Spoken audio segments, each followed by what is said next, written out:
ఛానల్కి ధన్యవాదాలు. నా పేరు ఉరశ్రీలత, బంటుమిల్లి నాది. నేను వెంకటస్వామి గత 20 years నుంచి బంటుమిల్లిలో చెప్తున్నట్టున్నాడు. ఆయన రామాలయంలో స్టార్ట్ చేసిన నుంచి 41 రోజు క్లాస్ పెట్టాడు. నేను ప్రతిరోజు అటెండ్ అయ్యాను. తర్వాత ఇక్కడ పిరమిడ్లు కట్టారు అక్కడ సంత మార్కెట్లో. డైలీ ఈవినింగ్ పూట ధ్యానం చేసుకుని నేను ఈవినింగ్ పూట కలెక్షన్కి వెళ్తాను, పోస్ట్ ఆఫీస్ కలెక్షన్కి.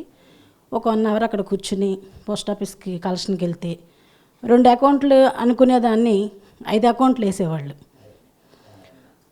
ధ్యానం ద్వారా చాలా అనుభవాలు. కానీ ఈ మధ్య బ్రేకప్ అయ్యింది ఇంట్లో పరిస్థితులను బట్టి. ఇంట్లో పరిస్థితులు బాగోక కొంచెం ధ్యానం పక్కన పెట్టాను. ఇంట్లో చేస్తూ ఉంటాను కానీ 1 year బ్యాక్ నుంచి కొంచెం వచ్చాను ధ్యానంలోకి. ప్రజెంట్ చేస్తున్నాను కానీ అరగంట, పావు గంట అలా కూర్చోగలుగుతున్నా. ఇక ఆలోచనలు వచ్చేస్తున్నాయి, లేచిపోవటం అయిపోతుంది పిల్లల గురించి అంతా. పత్రిజీ గారు 4 కలిశాను, 4 times కలిశాను. ప్లస్ ఇక్కడ మన పిరమిడ్కి కూడా వచ్చారు, కనకదుర్గ పిరమిడ్కి. అప్పుడు కూడా బ్లెస్సింగ్ తీసుకున్నాను సార్ది. చాలా ఆనందం పొందాను. కానీ ఆయన చనిపోయినప్పుడు వెళ్దాం అనుకున్నాం కానీ అంత దూరం వెళ్ళడానికి తెలియదు, అసలు వెళ్ళారని కూడా తెలియదు. ఇంట్లో పరిస్థితులను బట్టి కూడా నేను వెళ్ళడానికి కుదరలేదు.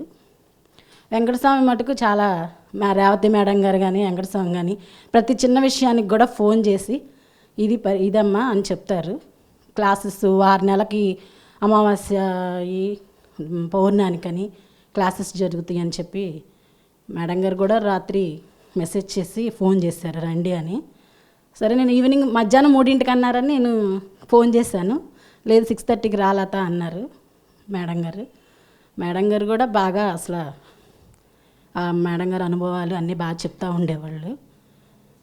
జై హో పత్రిజీ, జై జై హో పత్రిజీ.